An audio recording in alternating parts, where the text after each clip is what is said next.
लिया इसने वो पिंड बनाकर लेके चला।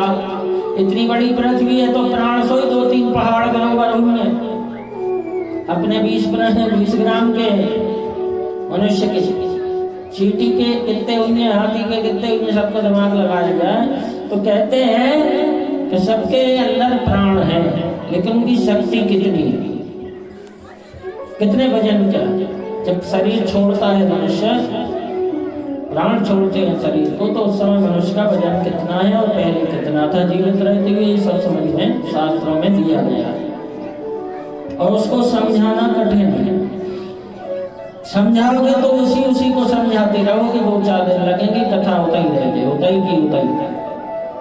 इसलिए कथा को इस क्रम में कहा जाता है, कथा अगर हो तो 15 दिन की होगी। 7 दिन की राजा परीक्षित की कथा अपन पकड़ के बैठ गए। 7 दिन की राजा परीक्षित की कथा पकड़े बैठे हैं तो 7 दिन में उतना ही तो मिलेगा। सबको तो सांप ने काटो नहीं, कोई भक्ति से नहीं सुन रहा हो, कोई कछु से सुन रहा हो।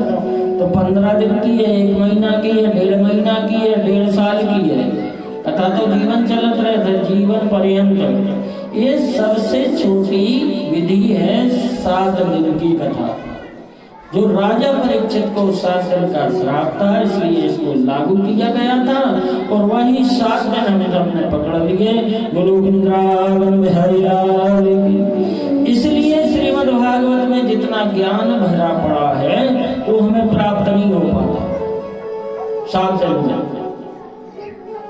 अगर एक ही कथा, प्राणों के मोह की कथा अगर निकाल देंगे, प्राणों का मोह, तो वही के लिए 2-3 दिन लगता है। किसी भी कथा को उठा लो, 2-3 दिन में कहो वही अकेली समाप्त हो। 335 कथा है श्रीमद् भागवत में, जो ज्ञान भरा पड़ा है वो हमें 7 दिन में प्राप्त नहीं हो पाता। उसको तो समय चाहिए। और जो इस गांव में भी बड़े बुजुर्ग पढ़ चुके हैं सुख सागर का निरूपण ही श्रीमद् भागवत है, भागवत का निरूपण ही सुख सागर है। कितना सुंदर चरित्र, थोड़ा इसमें ज्यादा दिया गया है, उसको सरल कर दिया गया है सुख सागर को, लेकिन स्वयं आधी तो पक्के हैं उसमें है उतना ज्ञान। कुछ ऐसे व्यक्ति हैं इस गांव में जो पढ़ चुके हैं सुख सागर को कई बार। बोलो वृंदावन बिहारी लाल।